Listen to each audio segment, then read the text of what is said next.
ចិត្តត្រជាក់ហើយអញតែបដូរយកតែថ្មីមកហើយបដូរប៉ុន្តែផងប្រមេ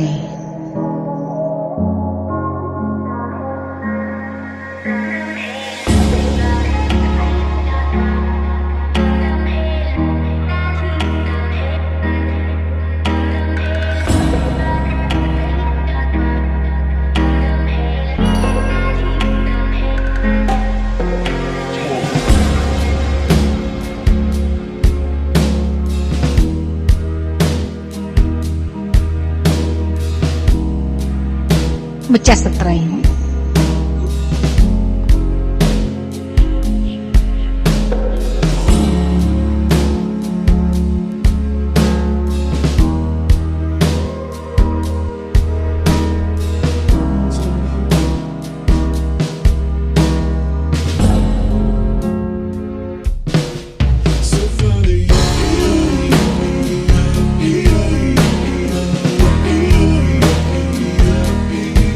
សំទូលព្រះអង្គ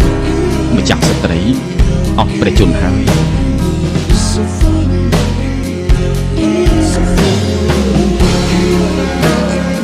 កាលឡើងដោយរបៀបណាទេ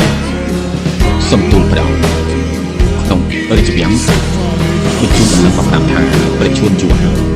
បន្តមកមិនព្រមសោយឲ្យសុទ្ធដូច្នេះជុំមិញពាក់កណ្ដាលអត្រិទ្រង់អស់ព្រះជន្មហើយក្រាបទូលពេលទ្រង់អស់ព្រះជន្មស្ងប់ស្ងាត់ល្អណាស់នៅមិញរំភើយក៏ស្លាប់តែតាម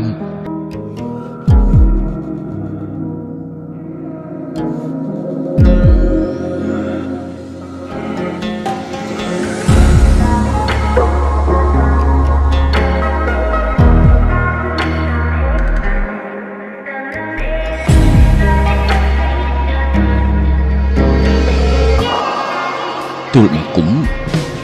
មិនអាចធ្វើបានទីក្រាបទូលហេតុអីទេព្រះអង្គនៅចាំបានពេលដែលទូលបង្គំគោរពនេះទេព្រះអង្គនឹងម្ចាស់ស្ត្រីបានតតហើយក្រាបទូលព្រះអង្គនឹងម្ចាស់ស្ត្រីមានខ្សែនេត្រាដូចគ្នាទើបកាន់ព្រះហស្ថគ្នាពេលនោះទូលបង្គំទូលថាដរាបណាកាន់ព្រះហស្ថនោះរូបនៅល្អហើយម្ចាស់ស្ត្រីមានស្វណ្ណន័យថាបែបនេះគឺខុសច្បាប់ក្នុងរាជវាំងតែព្រះអង្គមានបន្ទាបថារឿងនេះមិនអីទេពេលឃើញព្រះអង្គនិងម្ចាស់ស្ត្រីមានអារម្មណ៍ដូចគ្នាជនជាតិចិនមានពាក្យមួយនិយាយថារូបគំនូល្អជាងមនុស្សរស់តែទូលបង្គំគិតថាពេលខ្លះរូបគំនូក៏គ្មានប្រយោជន៍អ្វីដែររឿងចងចាំនៅក្នុងចិត្តទើបជារឿងល្អហើយបេះដូងមនុស្សយើងរូបគំនូមិនអាចប្រៀបបានឡើយរូបដែលបានបំផ្លាញគឺបំផ្លាញរហូតដូច្នេះទោះបីជាគូល្អប៉ុណ្ណាក៏វាគ្មានតម្លៃអ្វីទៀតដែរលោកមិនពេញចិត្តនឹងការជួសជុលឡើងវិញទេមិនមែនទេទូលបង្គំមិនមែនថាមិនចង់គូទេតែទូលបង្គំគូលែងបានទៀតហើយទោះជាអាចគូបានក៏មិនអាចគូឲ្យដូចដើមបានដែរសូមព្រះអង្គលើកលែងទោះក្រាបទូល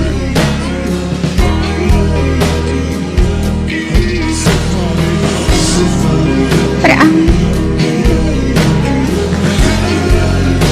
ស្គាល់អត្តបទមានការចាប់ផ្ដើមតែងតែមានទីបញ្ចប់ពេលសម្ចាស់នៅក្មេងបានត្រឹមខូចចិត្ត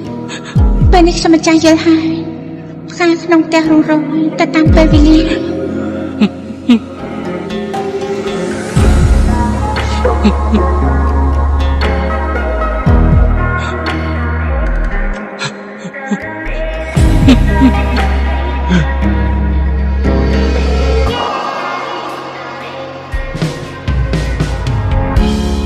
សម្ដេចតា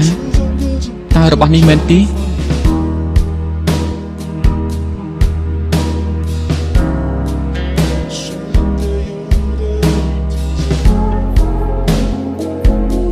ឲ្យចេញទៅសិនទៅ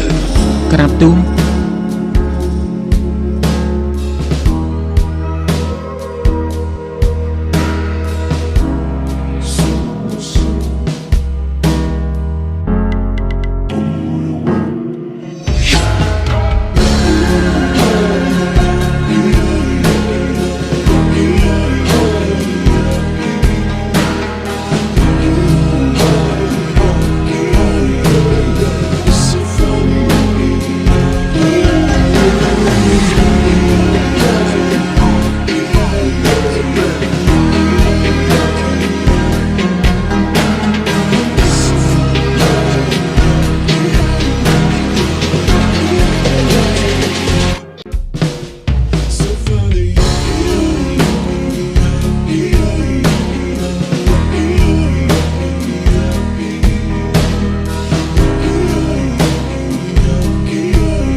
សម្ដេចតា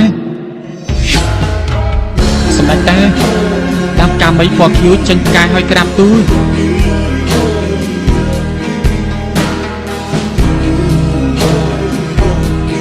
សម្ដេចតា